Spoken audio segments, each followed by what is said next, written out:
Assalamualaikum warahmatullahi wabarakatuh. Selamat datang di podcast UMY Talks. Bersama dengan saya, Aisyah Wahdania, kita akan berbincang-bincang mengenai isu-isu terkini dan juga mengulik informasi seputar Universitas Muhammadiyah Yogyakarta. Nah, Sobat Muda Mendunia, tidak terasa nih, pandemi sudah lebih dari 1 tahun hadir di hidup kita. Dan tentunya banyak aspek kehidupan yang terganggu, salah satunya itu di aspek pendidikan, di mana hampir semua kegiatan seperti belajar mengajar, bahkan masa orientasi atau kalau di UMY disebut mataf itu berlangsung secara online. Dan salah satu yang menurut aku dan juga mungkin Sobat Muda Mendunia setuju, salah satu yang paling terdampak adalah para mahasiswa angkatan 2020 karena mereka sejak awal masuk kuliah sudah hampir 100% kegiatannya dilakukan secara online. Nah, bagaimana sih cara mereka bisa survive dalam kuliah dan juga dalam bersosialisasi dengan teman-temannya? Penasaran? Saya juga penasaran. Untuk itu sudah hadir bersama dengan saya, narasumber seorang mahasiswa angkatan 2020, jurusannya nanti kita tanya aja, Kausar Muhammad Zakaria. Halo. Halo, Kak. Gimana kabarnya, sehat? Alhamdulillah. Alhamdulillah. Sehat. Boleh dong perkenalkan dulu dirimu ke Sobat Muda Mendunia. Oke. Halo Sobat Muda Mendunia, nama saya Kausar Muhammad Zakaria. Tapi teman-teman bisa panggil Moza. Saya dari jurusan Hubungan Internasional angkatan 2020. Kenapa dipanggil Moza? Karena nama saya kepanjangan. Jadi Muhammad sama Zakaria gitu, ejaan lawas Muhammad Zakaria gitu. Oke, berarti sekarang udah semester 3 ya? Semester 3, Kak. Semester 3. Gimana kuliahnya lancar? Alhamdulillah lancar. Alhamdulillah sejauh ini. Nah, berarti udah lebih dari setahun ya kuliahnya ya? Iya. Kalau misalnya dihitung-hitung ya 10 bulan. Nah, ini kan kegiatan kuliah di angkatan 2020 itu bisa dibilang 90%, hampir 100% diadakan secara online ya. Kemudian transisi kalian dari SMA ke kuliah itu kan mungkin bisa dibilang cepet banget ya? Cepet banget, instan gitu, tiba-tiba. Secara instan, langsung aja kuliah. Nah, apa sih perbedaan yang kamu rasakan dari SMA dan kuliah? Perbedaannya itu sebenarnya awalnya sudah berekspektasi kayak sama kayak SMA gitu ya, kayak ketemu dari bersosial teman-teman, terus habis itu materi-materi juga dapat. Nah, ini nggak ada angin, nggak ada hujan, tiba-tiba dikejutin nih sama pandemi gitu. Apalagi kan yang dalam waktu 1 bulan kayak kebalik langsung gitu. Ya kalau dijalani secara online atau misalkan kayak belajarnya itu beda banget sama SMA, karena yang selama ini SMA kayak materi udah disajiin dan lain-lain, kita tinggal belajar. Tapi kuliah nih kita harus nyari materi juga gitu untuk kita pelajarin, terus habis itu ya untuk nulis laporan dan lain-lain gitu sih perbedaannya. Lagi online ya? Apalagi online, jadi lebih banyak aktivitas ke browsing dan lain-lain gitu. Nah, karena kuliah berarti dari awal online ini? Dari awal, Kak, ya. Wow, nggak ada offline-nya sama sekali atau gimana? Waktu itu pernah, pas semester 1 akhir itu kami ada percobaan offline kalau nggak salah. Nah itu saya iseng sih sebenarnya, yaudah coba deh akhirnya ke kampus gitu, cuma 1 kali. Perasaannya ya sesuai ekspektasi gitu, oh gini toh gitu. Tapi kenapa sih cuma uji coba, pengennya sih pengen offline segera mungkin gitu, cuman ya qadarullah kondisinya kayak gini gitu. Tapi alhamdulillah enak. Nah, karena perkuliahannya hampir 100% online dan ketemu teman-temannya juga online ya berarti ya. Nah, ada nggak kesulitan yang kamu alami? Kesulitan dalam hal apa, Kak? Dalam hal kuliah deh. Dalam hal belajar kuliah. Kalau bisa. Kalau misalnya belajar itu kan, misal contoh interaksi antar dosen sama mahasiswa kan sebenarnya perlu ya. Jadi keterbatasan itu yang jadi kayak kurang ngena sih, maksudnya dalam mengajarnya gitu. Terus itu juga bikin kayak mungkin mahasiswa tuh sedikit tidak menyadari kalau misalkan itu sedang ada kelas gitu, jadi tidak kurang disiplin dan lain-lain. Misal contoh kalau misalkan masuk ke kelas gitu kan kita, wah ada kelas jam segini nih, aku harus masuk kelas ke kampus dan lain-lain gitu. Terus kesulitan kalau misalkan bersosial kita kenal lewat online, kita kenal lewat WhatsApp, kita kenal lewat grup dan lain-lain, tapi kita nggak pernah ketemu orangnya.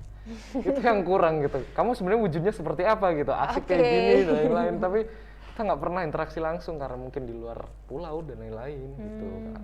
Berarti cara untuk tetap bisa bersosialisasi sama teman-teman gimana tuh? 80% via ini sih sebenarnya. Via HP? Via HP. Tapi kalau misalkan ada beberapa kan teman-teman ada yang dari asalnya Jogja gitu, atau enggak yang dekat-dekat sini Solo, mungkin kalau misalkan Surabaya dan lain-lain paling jauh gitu. Alhamdulillah mereka udah niat inisiatif ke sini gitu untuk ayolah kalau misalkan di rumah aja juga kayaknya membosankan gitu. Jadi maksudnya berangkat ke sini kita main bareng gitu. Walaupun cuma sebatas di kontrakan atau di mana gitu. Gitu ya. Interaksinya tapi tetap berjalan lah ya. Alhamdulillah tetap berjalan sih ya. Nah kalau untuk kegiatan-kegiatan lain nih kayak misalnya organisasi, kamu boleh tahu nggak kamu ikut organisasi apa? Oh iya, aku ikut organisasi di Prodi namanya Komahi, Korps Mahasiswa Hubungan Internasional. Iya itu aja. Itu aja? Iya cuma satu. Terus gimana? Gimana kegiatan-kegiatannya? Yang udah terlaksana, ada beberapa kegiatan yang dilaksanakan secara offline, ada juga yang online. Jadi mungkin perbandingannya 70-30 lah. Yang offline itu kami waktu itu pernah bakti sosial, bagi-bagi kayak makanan kayak gitu waktu pas bulan Ramadan. Nah terus abis itu kalau yang online kita banyak, misal contoh kayak ngundang narasumber dan lain-lain gitu. Jadi sekalian belajar juga gitu kan. Tetap jalan tapi tetap ya, jalan, tetap jalan walaupun online. Nah terus selama kuliah online, ada nggak sih strategi-strategi khusus yang kamu terapkan untuk belajar? Strategi untuk belajar, mungkin lebih ke manajemen waktu sih ya Kak. Manajemen waktu ya? Karena kebanyakan 80% waktu kita ada di rumah, karena disuruh stay at home, dan kegiatan belajar mengajar sekarang 100% via device gitu. Jadi pinter-pinter kayak ngatur waktu buat kapan istirahat, kapan harus mengerjakan sesuatu gitu. Karena yang saya rasa dengan adanya stay at home, terus habis itu study at home ya berarti ya. Itu jadi lebih banyak tugasnya kalau saya rasa sih. Mungkin seharusnya kalau misalkan kita offline, kita bisa offline itu tugasnya tuh lebih ke interaksi sama dosen atau enggak pas masuk kelas gitu. Nah, harus bagi waktu buat kapan saatnya waktu organisasi, kapan waktunya nugas, kapan waktunya untuk main-main, misal main game dan lain-lain gitu juga. Ya nggak bisa dipungkiri sih, kadang males, kadang apa gitu, karena ya itu tadi kedisiplinan itu sebenarnya harus didongkrak gitu. Karena ada kondisi kayak gini, jadi bukan berarti kita stay di rumah males-malesan gitu, tetap di kasur dan lain-lain rebahan. Ya harus aktivitas, harus ayolah gitu, kita bisa ngatasin ini. Berarti harus tetap ini ya, manajemen waktu sih ya yang penting. Iya. Karena kan ketika semuanya online, kita dituntut untuk mengatur semuanya sendiri ya. Iya betul. Tidak ada tuntutan untuk ini, untuk itu, jadi ya gimana pinter-pinternya kita aja. Nah terus untuk berorganisasi, kamu ada kesulitan nggak sih online? Jujur ada Kak. Karena organisasi itu kan sebenarnya tujuannya untuk menyatukan apa ya, visi, menyatukan kayak cari teman juga gitu loh. Tapi karena adanya ini ya, musibah ini, jadi organisasi fungsi utamanya tuh agak sedikit kurang fungsional gitu. Kayak apa ya, yang tadinya niat buat cari teman, buat cari relasi dan lain-lain, ya cuma sebatas online gitu. Ada yang buat nyari kayak kegiatan-kegiatan offline-nya atau bisa volunteering gitu, itu batal akhirnya. Atau misalkan ada yang mau, karena di HI kan ada program mungkin exchange dan lain-lain, itu juga harus kita relakan gitu, harus ikhlas buat ya udahlah online aja gitu, nggak bisa offline gitu.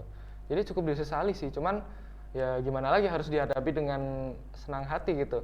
Jadi solusinya ya kalau misalkan emang kehambat, kita harus memanfaatkan sebaik-baiknya. Ada kesempatan apa, kita harus manfaatin, kita harus suksesin gitu. Entah offline maupun online gitu kan. Ya mau gimana lagi ya, iya, gimana lagi sih. Nah terus aku penasaran deh, kamu kenapa pengen kuliah di UMY? Wah itu cerita panjang gitu. Gimana ya, mungkin bisa karena mungkin dari orang tua sih. Ibu saya tuh dosen di Universitas Muhammadiyah Purwokerto, saya asal Purwokerto. Terus ada banyak keluarga juga dari anggota keluarga udah di sini gitu Kak. Jadi ada sepupu, ada saudara gitu. Jadi istilahnya udah teruji lah ya. Gitu dari 2008 kalau nggak salah. Jadi terus juga saya rasa oh ini bagus juga sih. Wah ini maksudnya ya paling bagus nasional juga, terus kata keluarga besar juga disaranin di sini ya oke lah gitu. Akhirnya gas berangkat. Gas berangkat, tapi nyampe sini malah online. Mas saya online. Tapi nggak apa-apa Ya. sih. Yang penting kan esensi untuk belajarnya tetap dapat dari Nah diri itu dia, sendiri. ya benar-benar. Nah kalau dibandingin kuliah online sama offline, kamu lebih prefer mana? Kalau kuliah offline atau online, lebih milih offline lah jelas. Kenapa? Karena sekarang kita kebanyakan online, jadi beli offline, nanti mungkin offline kebanyakannya jadi online lagi. Enggak, ding. Mungkin karena lebih ke materi sih. Aku tuh ngerasa kayak selama ini yang aku pelajarin tuh nggak maksimal masuk ke sini gitu Kak. Maksudnya butuh effort lebih lagi daripada yang diajarin dosen gitu. Misal kayak dikasih referensi apa gitu. Ini ya, dan lain-lain gitu. Terus atau enggak dosen jelasin apa. Kita tuh harus bener-bener kalau nggak merhatiin banget, ya nggak akan dapat esensi dari materi tersebut gitu. Jadi kita harus survei lagi, cari jurnal lain lagi gitu.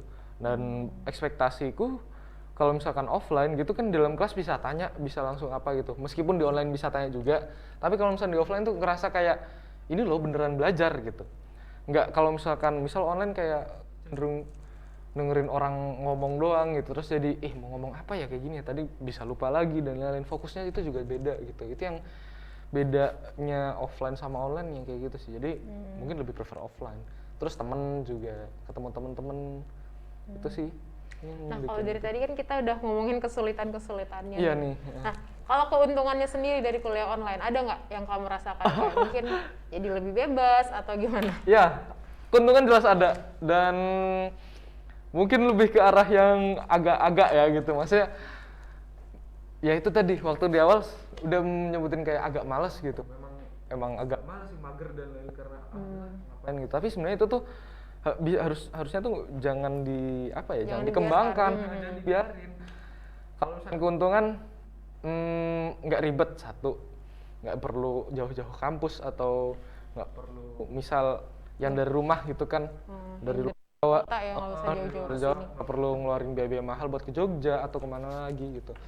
Jadi cukup dengan device, ada jaringan internet, udah cukup ya. Cukup kayak gitu, sesimpel itu.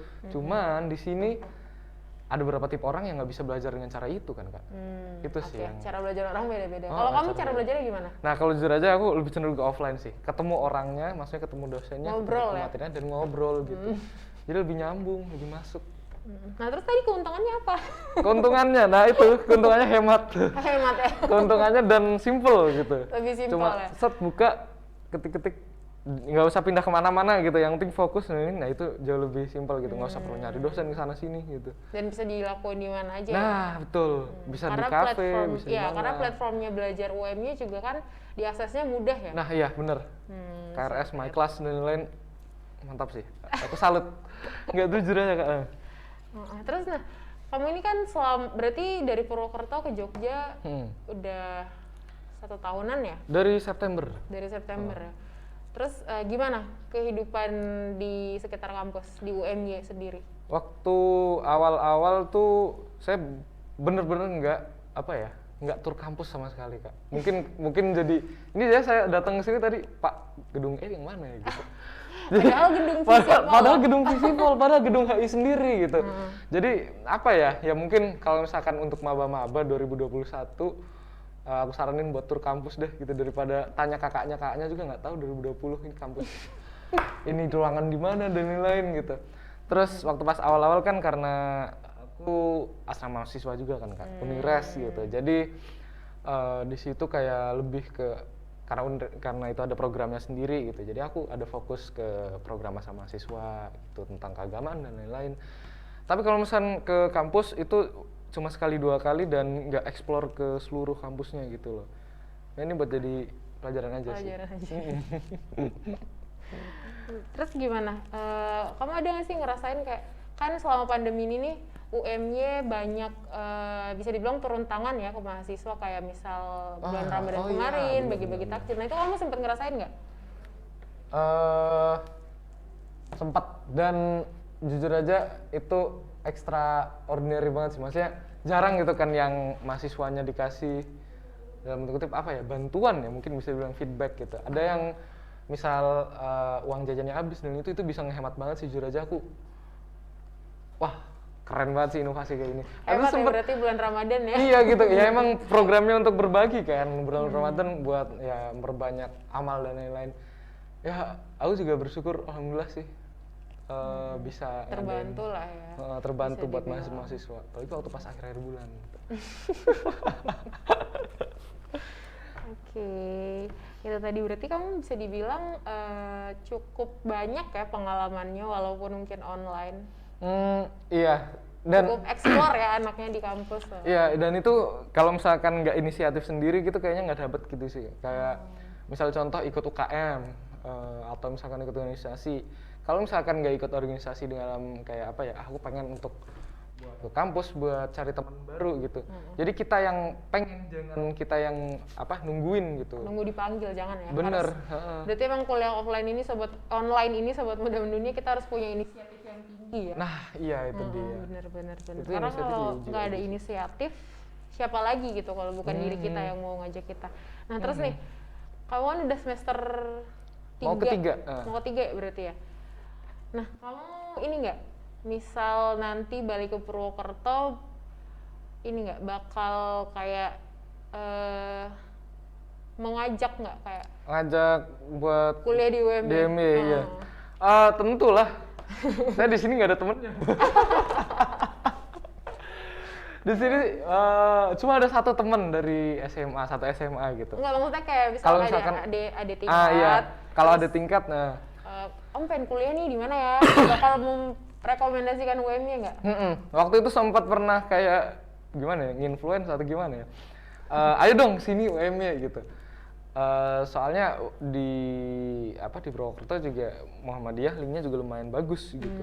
Di SMA saya juga kebetulan kayak gitu juga. Terus yang jadi sorotan karena kita kemarin sempat yang Ramadan itu kan bagi-bagi takjil gitu. Itu kabar kedengar sampai mana-mana loh sebenarnya, sampai ke Purwokerto, sampai ke viral itu kan. Bener, dari semua media, entah TikTok, entah dari masuk berita gitu.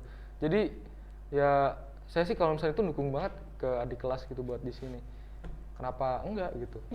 Keren lah. Gitu sih Kak. Gitu ya. Kalau mungkin kita ke pertanyaan terakhir nih. Kamu punya nggak sih tips-tips mungkin untuk nanti mahasiswa baru angkatan 2021 gimana sih bisa survive kuliah online, terus mungkin gimana bisa bersosialisasi dengan teman-teman sementara semuanya dilangsungkan jarak jauh? Jarak jauh ya. Tips yang pertama kalau misalkan bisa sebisa mungkin tur kampus itu utama. Terus habis itu siapin mental.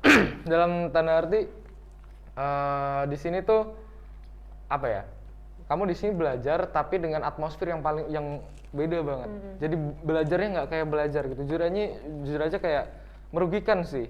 Tapi asal kamu bisa merugikan kalau misal kamu nggak ada inisiatif. Nah iya, kalau misalnya kamu bisa adaptasi, shape in ke kondisi-kondisinya, insya Allah bisa buat ngikutin seluruh pembelajarannya. Jujur emang awal-awal aku sendiri juga agak shock sih Kak. Maksudnya, aduh ini materinya gimana ya? Culture shock ya? Gitu, ini belajarnya gimana ya? Ya imbasnya ya ada berapa yang jadi kurang memuaskan dan lain-lain gitu. Tapi itu bisa diperbaikin kalau misalkan ya dengerin tips ini lagi gitu. Jadi siapin mental, harus survive kayak manajemen waktu, terus habis itu kedisiplinan, terus habis itu sopan santun juga. Kadang kalau misalkan kita nggak ketemu orangnya, kita jadi kayak mungkin nggak ngejaga attitude atau tata krama gitu. Itu betul. Itu pertama.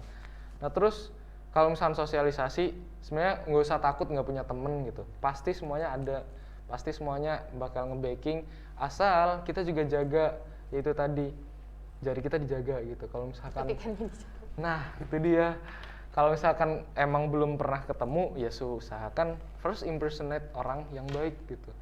Kalau misalkan nggak bisa apa ya, kayak entah so asik dan lain-lain gitu, ya mending baik diem lah kalau misalnya nggak bisa nyebarin kebaikan atau apa gitu. Kalau menurutku sih gitu, apalagi ke dosen gitu. Latihan aja. Yang ya apa ya, attitude itu nomor 1 sih kalau menurutku. Terus apa lagi ya? Kenalin kampusmu sih dan usahain harus tur dulu. Kalau itu sih yang paling bingung juga nih saya nanti. Oke, berarti kalau bisa aku simpulin nih tips dari kamu itu inisiatif ya, jangan nunggu orang lain deh, mending dari diri sendiri aja karena ya siapa lagi yang mau ngajak kita kalau bukan diri kita sendiri. Terus yang kedua kenalin kampus ya, jangan sampai kita nih kuliah di sini walaupun online kita nggak kenalin kampus kita sendiri sobat muda dunia. Tapi ya semoga kalau kita sih berharapnya semoga pandeminya cepat selesai dan kegiatan belajar mengajarnya balik ke offline walaupun mungkin nanti tetap akan berbeda ya pasca pandemi ini pasti berbeda tapi kita berharapnya semua kondisi kembali normal ya. Amin. Nah Moza terima kasih ya sudah hadir. Sayang sekali nih pertemuan kita terbatas oleh waktu. Terima kasih sobat muda mendunia sudah menyaksikan, sudah mendengarkan. Semoga apa yang kita obrolkan pada kesempatan ini bisa menjadi sebuah manfaat. Wabillahi taufiq wal hidayah. Wassalamualaikum warahmatullahi wabarakatuh. Sampai jumpa di episode selanjutnya.